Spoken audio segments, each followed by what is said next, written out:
Why have Man United been so horrible this season? Well, today you're going to find out. So here's kickoff, right? We're going to start from kickoff with what is most likely going to be Man United's lineup. So you can see once Man United have the ball, they have their classic formation. They're trying to get into attacking position. And don't ask me why, but Højlund, in this situation, doesn't try to play past to maybe Dorgu, Maguire. He tries to play past to Casemiro, who is being marked by not one, not two, not three, not four, but 5 players. And Højlund thinks that it's an absolutely good idea to make a pass to Casemiro. And what is Casemiro supposed to do, honestly? Like, he's obviously going to get knocked off the ball every single time he gets it. And that's crisis averted right there. That's pretty easy stuff for the other team. And I honestly don't understand why Højlund, Bruno, sometimes Casemiro, Mount tries to make the Hail Mary balls because it never ends up working. Let's take a look at one example of when Man United are on defense. So you can see the other team has the ball. And then just a quick pass to the number 7 right here. Dorgu tries to do something. I honestly do not know what Dorgu's doing. He's over here watching the ball. There's 3 people. Mason Mount, Dorgu, and Maguire. These 3 people are in some sort of like a triangle-ish shape. Very abstract triangle, but it's still a triangle nonetheless. And no one's over here watching the ball. And eventually Maguire decides to come to it, but as soon as Maguire comes to it, he's too short to get his head on the ball. I don't mean that actually. Lindelof goes off his marker here, and eventually the ball goes right here. And you might think, oh, well, Onana's very close to it, so he's probably going to save it. Lindelof's close to it, so yeah, this is, to be honest, probably not going in. I mean, it's not the best of crosses, but that's where you'd be wrong. Yes, in a normal situation, with a normal team that isn't Man United, this would never be going in, or in some cases never be going in. He shoots the ball, and it's saved by Onana. And Onana decides to turn into Cole Palmer, and I mean that literally, Palmer. Remember the name Palmer. Because he palms it straight back into danger, where the next attacker can then attack the ball and push it into the back of the net. I mean, why does Onana should be named Palmer, and Palmer should be named Onana? Because why is Onana deciding to palm the ball right back into danger? Putting it to the side is never an option for Onana. Never an option. Straight back into danger. And to be honest, that's how United concede most of their goals. So let's take a look at another example where things might stack up similar to this.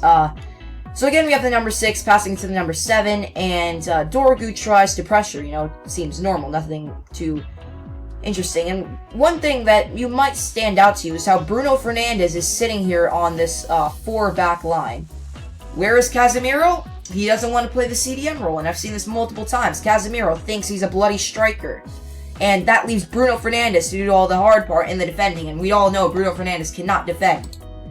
So anyways, it goes over here, and Dorgu, for some reason, decides to leave his marker. Alright, remember that. Dorgu decides to leave his marker. He tries to go attack this, completely leaving him open. And you might be saying, oh, well, he has like 6 people on it. Nope. Because that 6 people is Man United. And you might think he's going to make a pass there eventually, but no. He actually makes a pass to the number 1 here. And Lindelof, for once, is doing his job right here. I don't mean to party all on Lindelof, but you'll see what I mean in a second here. How Lindelof is just absolutely horrible. So he's following him. First of all, Lindelof should be on this side, not on this side, but that's just where he is, because he likes to defend that way. And for some reason, every single time that I watch Man United, Lindelof goes sliding. Like, you know that one meme where the player just starts sliding all over the pitch after scoring a goal? That's how I picture Lindelof, because he's sliding all over the place. The defender jukes him, or not the defender, the attacker jukes him, completely sending Lindelof into another dimension. And, pass comes played here. Onana's going to try and come up. Oh, never mind. It's going to be a sweaty tap. And then Evans, once more, is not doing his job. And that's... United's defense has so many issues with that. And step 1 in fixing Man United, get rid of Onana. Now, this actually happened in the Spurs Europa League final. Which is kind of how they conceded the goal. This part, at least, was true. So Bruno had the ball. It wasn't Højlund here. It was someone else. But we're just going to say that this someone else is Højlund. So Højlund is here. Bruno, again, we got an attacker attacking him, and Bruno thinks that he can make the pass to Højlund, which is obviously never going to happen because Bruno cannot pass like that. He's trying to pass like halfway across the pitch. No idea why he's trying to do a freaking Hollywood ball, but he does. And let's assume that the pass didn't go over because it obviously didn't. It reflected off of the attacker, leaving him completely to run into this open space. You got Lindelof, Bruno's lost out of his mind, and Casemiro isn't doing his job once more. What a shocker there. What a shocker. And now the rest of the squad is forced to massively hurry up so they don't concede. And while doing so, Evans again, he has the pace of a turtle, honestly. Evans again leaves his marker for some reason, or he leaves, yeah, I don't even know what I'm talking about anymore. But he's completely open. The number 8's completely open. So he dribbles, he knows it's Lindelof, so it's not an issue. And I want you to pay attention to this right here. You can see Lindelof is on the ball. He's on the ball. It's a 3v2 currently. You see the real triangle of Lindelof, Maguire, and Onana. That's a triangle. It's a 3v2. So, Maguire's trying to mark 2 people at the moment. I don't blame Maguire for any of this. You know, if Maguire tries to close up so they can't make the pass right here, leaves his marker because Evans is supposed to be marking him, but Evans is nowhere to be found. Again, he has the pace of a turtle, so, you know, he's not a true defender. So then Maguire's forced to kind of track back, but it's never going to work. Now, assuming that they didn't make that pass, what was the next option? To pass it to the number 2 right here, where then Lindelof has to come back.